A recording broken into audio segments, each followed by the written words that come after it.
ekituufu agamye Kahindo Tafira agamye nti yali tasobola kuyingira parliament olw'ensonga nti yali mpuku y'abanyazi naye nga tuzze tubyogerako naye jjukira bo baba beeyisaako nameere bamuwambye naye abaana benkyukakyuka temwerabira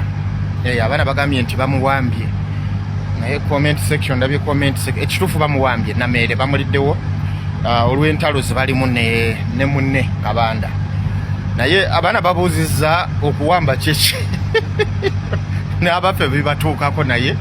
njagala omuntu omu annyinnyonnyola okuwamba kyeki alina nsa naye abuuza muganda nnyo abuuza okuwamba kyeki naye ekyo si kyekindeese kwe kubanga for the first time nali nakyawa abantu ba NRM bonna ate wali ono gwe bamuyitaani eyakuba Elias Lukwago oluyi eyabanda weya mumumanyi saagala mumentioninga linnya naye ansanyusizzaako ekintu kimu either ayisizza mu Katonda amaaso n'agaana okwata Bayibuli nti byonna ebikolebwa bya bulimba Katonda taliiyo okusinziira Kazimba Mugalu kye yakola bwe kiri okusinziira Kazimba Mugalu kye bakola ba religious leaders omusajja abadde mutuufu agaana okukwata Bible ensonga ey'okubiri emundeetedde okumwagala akkirizisizza omutima gwe nti ekituufu this is oba tukiyita kusoomooza Katonda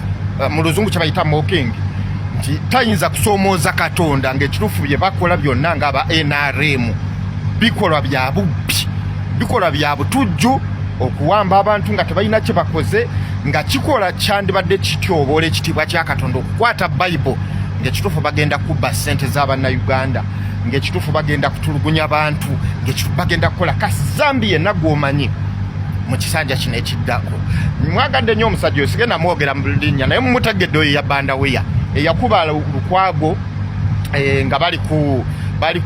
emu ku NBS bagiyita NBS barometer mugimanyi kwalina Lukwago Namboze n'afuka ekizibu naye ansanyusiza nti yeyeka aganya okukwata Bible omulala eyansanyusizza yabadde naye oyo yamenye record omulala yabadde mu kulayira badde Kahindo Tafire yagambye nti ekikolo ekyokubanga Anita Mongo bwe mpulidde nti ali mu house arrest bwe kibanga ekituufu agambye Kahindo Tafire agambye nti yali tasobola kuyingira parliament olw'ensonga nti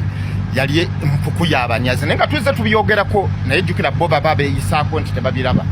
so gega amawulire agaliwo naye agasinza okunnyumira abaana kwe kugamba nti okuwamba kwe kutyo omuntu omu amunnyonnyola okuwamba kitegeeza ki then Anita Mongo ngenda betuulidde gatambula ali under house arrest nameere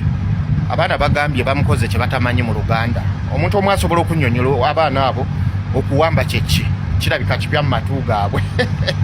naye nga byebyo ebiri mu Uganda omusajja oyo aganya okukwata Bible nze yankoledde olunaku 15 lwe lubadde olunaku lwesigenda kwerabira omubbi wa NRM gwensoose okugamba nti simwagala nnyo ne gwe nga nti akoze ekyamazima nameere bamuwambye naye abaana benkyukakyuka temwerabira abaana bagambye nti bamuwambye naye comment section ndabye comment section ekituufu bamuwambye nameere bamuliddewo olw'entalo zibalimu ne munne Kabanda naye abaana babuuzizza okuwamba kyeki n'abaffe bibatuukako naye njagala omuntu omu annyinnyonnyola okuwamba kyeki alina nsa naye abuuza muganda nnyo abuuza okuwamba kyeki naye ekyo si kyekindeese kwe kubanga for the first time nali nakyawa abantu ba NRM bonna ate wali ono gwe bamuyitaani eyakuba Elias Lukwago oluyi eyabanda weya mumumanyi saagala mumentioninga linnya naye ansanyusizzaako ekintu kimu either ayisizza mu Katonda amaaso n'agaana okukwata Bayibuli nti byonna ebikolebwa bya bulimba Katonda taliiyo okusinziira Kazimba Mugalu kye yakola bwe kiri okusinziira Kazimba Mugalu kye bakola ba religious leaders omusajja abadde mutuufu agaana okukwata Bible ensonga ey'okubiri emundeetedde okumwagala akkirizisizza omutima gwe nti ekituufu this is oba tukiyita kusoomooza Katonda mu luzungu kye bayita mocking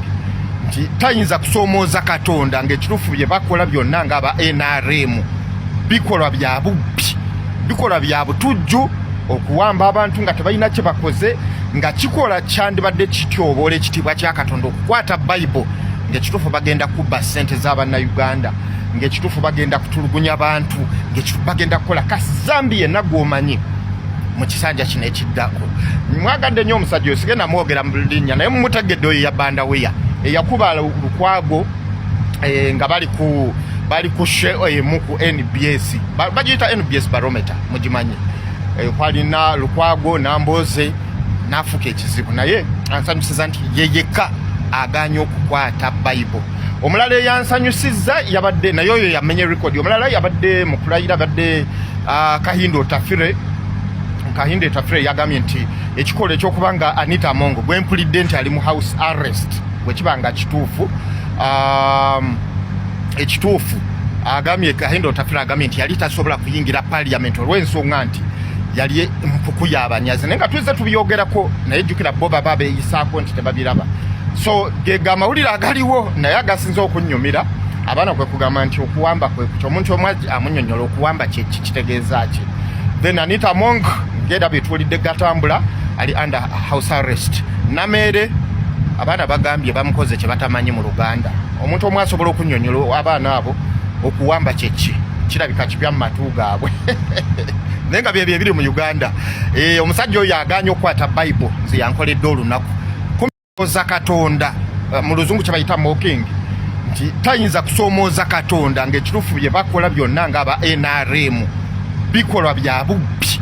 bikolwa bya butujju okuwamba abantu nga tebalina kye bakoze nga kikola kyandibadde kityoboola ekitiibwa kya Katonda okukwata Bible ng'ekituufu bagenda kubba ssente z'Abannayuganda ng'ekituufu bagenda kutulugunya abantu ng'ekituufu bagenda kukola kasizambi yenna gw'omanyi mu kisanja kino ekiddako. Mwagadde nnyo omusajja oyo sigenda mwogera mu linnya naye mumutegedde oyo yabbandaweya eyakuba Lukwago nga bali ku show emu ku NBS bagiyita NBS barometer mugimanyi kwalina Lukwago Namboze n'afuka ekizibu naye ansanyusiza nti yeyeka aganya okukwata Bible. Omulala eyansanyusizza yabadde naye oyo yamenye record. Omulala yabadde mu kulayira abadde Kahindo Tafire yagambye nti ekikolo ekyokuba nga Anita Mongo gwempulidde nti ali mu house arrest bwekibanga ekituufu agambye Kahindo Tafire agambye nti yali tasobola kuyingira parliament olw'ensonga nti yali mpuku y'abanyazi naye nga tuze tubyogerako naye jjukira bo baba beeyisaako nti tebabiraba. So gega amawulire agaliwo